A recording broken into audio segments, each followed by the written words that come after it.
বুধবার দুপুরে দুর্নীতি দমন কমিশন দুদকের পরিচালক আবুল হাসনাতের বিরুদ্ধে বিক্ষোভ ও মানববন্ধন অনুষ্ঠিত হয়েছে। বসুন্ধরা, উত্তরা, বনশ্রী, কুড়িল ও বাড্ডা সহ রাজধানীর বিভিন্ন স্থানে অভিজাত ও অত্যাধুনিক মানের ফ্ল্যাট কেনার এক নির্ভরযোগ্য প্রতিষ্ঠান প্লেজেন্ট প্রপার্টিজ লিমিটেড।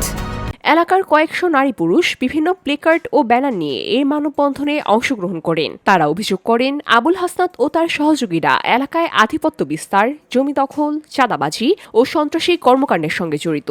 শহীদ মাওলানা মতিউর রহমান নিজামের মামলার সাক্ষী হওয়ার সুবাদে শেখ হাসিনার আস্থা অর্জন করে এবং তার ছেলে আবুল হাসনাতের সহযোগিতায় নান্নু উকিলের ছেলে সোহাগ এই যে আমাদের পাশে 300-400 বিঘা জমি আবাদি জমি সে জোর করে মাছ চাষ করে। ভুক্তভোগীরা জানান গত এক দশক ধরে এলাকায় কিছু মানুষ বিভিন্ন প্রভাবশালী অবস্থানের কারণে দমন-পীড়নের শিকার হয়ে আসছে। তারা দাবি করেন অবিলম্বে এই অভিযোগের প্রেক্ষিতে তদন্ত করে আইনগত ব্যবস্থা গ্রহণ করা হোক এবং এলাকায় শান্তি প্রতিষ্ঠা করা হোক। তো আমার এইখানে 2% জায়গা আছে, এই 2% জায়গা জোর করে দখল করছে।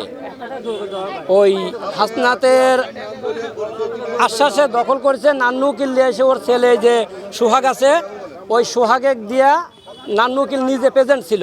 অভিযুক্ত আবুল হাসনাত মানববন্ধন ও অভিযোগ নিয়ে সাংবাদিকদেরকে বলেন, কিছুদিন আগে জমি জমা নিয়ে বিবাদ হয়েছে, সে কারণেই হয়তো মানববন্ধন হয়েছে। জমির বিষয়ে মামলা মোকদ্দমা রয়েছে, কাগজপত্র ঠিক আছে এমন ব্যক্তিরাই জমি পাবেন। কেউ জমি যদি কেউ পায় কাগজপত্র দিলে পরে সে তো অবশ্যই পাবে। হ্যাঁ, কাগজ না থাকলে আর কেউ তো জমি করে নেই ভাই, জমি তো কেউ কাগজ ছাড়াই করে নেই। জমি যেগুলো আছে ওগুলো যার নামে আছে ওনার কাগজ দেখতে বলেন, দেন সব জায়গায় দিবেন। আমার এই গন্ডগোল হয়েছে তো ভাই কয়েকদিন আগে, ওই জন্য মনে হয় করছে।